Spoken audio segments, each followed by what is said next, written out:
नमस्कार, मैं डॉक्टर पलाशी विश्वास आप सभी का अपने YouTube चैनल हिंदी साहित्य का सरल अध्ययन में स्वागत करती हूँ। आज हम सूर्यकांत त्रिपाठी निराला की कविता स्नेह निर्झर बह गया है का अध्ययन करेंगे।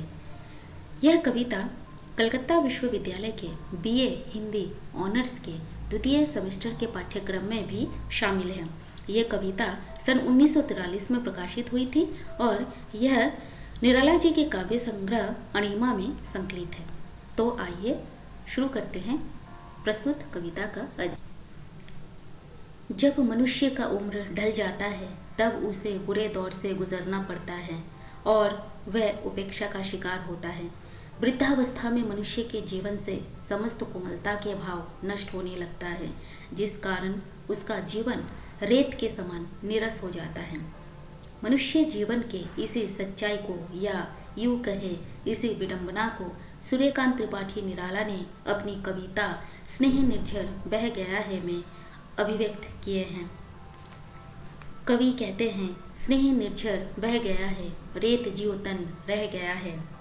इनमें कवि कह रहे हैं कि जीवन में जो स्नेह या प्रेम रूपी झरना था वह बह गया है, अर्थात जीवन में अब कोई स्नेह का भाव, कोई कोमलता नहीं रहा है। हृदय में व्याप्त प्रेम का स्रोत अब बह गया है। यही कारण है अब उनका शरीर सूखी रेत बन गई है, जिसमें कोई रस, कोई कोमलता तथा कोई स्नेह का भाव अब शेष नहीं रहा है। कवि आगे कहते हैं, आम की यह डाल जो सूखी दिखी, कह रही है अब यह पीकी या शीखी, नहीं आते पंक्ति में वे हूँ लिखी, नहीं जिसका अर्थ जीवन दह गया है। कवि अपनी तुलना आम की सूखी डाली से करते हुए कहते हैं कि मेरा जीवन भी अब उस सूखी डाली के समान हो गई है, अर्थात उनका यौवन अब बीत चुका है।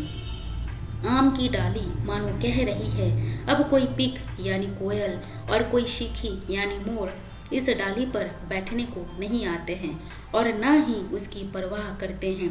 कवि ने यहाँ पर कोयल और मोर के माध्यम से यह बताने की कोशिश की है कि जब वह भी युवा थे और जीवन में सफल और समृद्ध थे, तब उनके संगी साथी भी उनके साथ थे, उनसे मिलने आया करते थे। लेकिन आज उनके बुरे दिनों में उनके संगी साथियों ने भी उनका साथ छोड़ दिया है, उनकी उपेक्षा करने लगे हैं। यानी जिस तरह से आम की डाली जब फलदार हुआ करती थी तो उन फलों और फूलों से लदे डाली पर कोयल और मोर आया करते थे, उसी तरह जब कभी यौवन काल में सफल समृद्ध थे तब उनके संगी साथियों का आना जाना रहता था।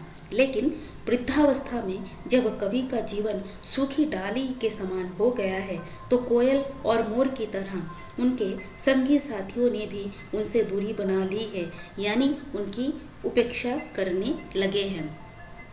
कवि कहते हैं, मैं उस पंक्ति के समान हूँ जो लिखा तो गया है लेकिन जिसका कोई अर्थ नहीं है, या लोग उसके अर्थ को समझना ही नहीं चाहते हैं। यही कारण है कवि को लगता है कि उनका जीवन दुखों की आग में जल गया है, जिससे उनका जीवन उस सूखी डाली के समान हो गई है जिसमें अब कोई नवजीवन की संभावना नहीं रह गई है। कवि आगे कहते हैं, दिए हैं मैंने जगत को फूल फल, किया है अपनी प्रतिभा से चकित चल, पर अनश्वर था सकल पल्लवित पल, ठाठ जीवन का वही जो ढह गया है।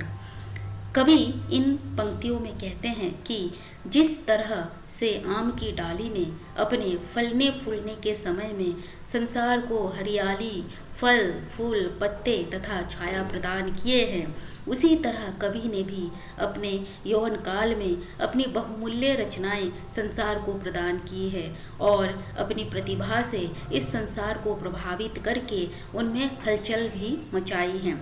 कवि का मानना है कि जब कवि का जीवन समृद्धिपूर्ण था, उन पलों की अमिट छाप आज भी लोगों के स्मृति में अंकित है।